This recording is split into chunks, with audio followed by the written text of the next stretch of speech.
আপনারা দেখেছেন নিশ্চয়ই, কিছু কিছু ব্যক্তি আছেন খাওয়ার পয়সা নেই, কিন্তু টাকা পয়সা জোগাড় করে ধার দেনা করে একটি ভালো স্মার্টফোন কিনবেই।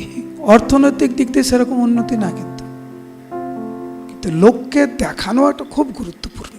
এই উদাহরণটা মনে রাখবেন। এই উদাহরণটি ইন্দ্র নিজেই দিচ্ছেন, ফোনের উদাহরণ দিচ্ছেন না, কারণ ওনাদের সময় ওনার তো ফোন দরকার হয় না। উনি বলছেন আমার মতো মূঢ়গণও যারা গর্ব করে নিজেদেরকে জগদীশ্বর মনে করে।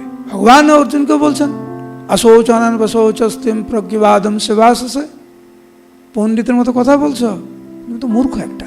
ইন্দ্র একই বলছে যে প্রভু আমি মূর্খ, কিন্তু আমি ভাবছি নিজেকে জগদীশ্বর। আমরা বলি না দেবরাজ ইন্দ্র, চন্দ্র সূর্য বরুণ আদি মহান মহান দেবতারা ইন্দ্রকে তাদের নিজেদের প্রভু বলে মনে করে, রাজা বলে মনে করে। সে ভাবছে আমি জগদীশ্বর। ইন্দ্রদেব এখন নিজে স্বীকার করছেন প্রভু প্রকৃতপক্ষে আমি একজন মূঢ়। আপনাকে দেখে, আপনার ঐশ্বর্য দেখে, আপনার প্রভাব দেখে আমার মিথ্যা অহংকার চলে গেছে।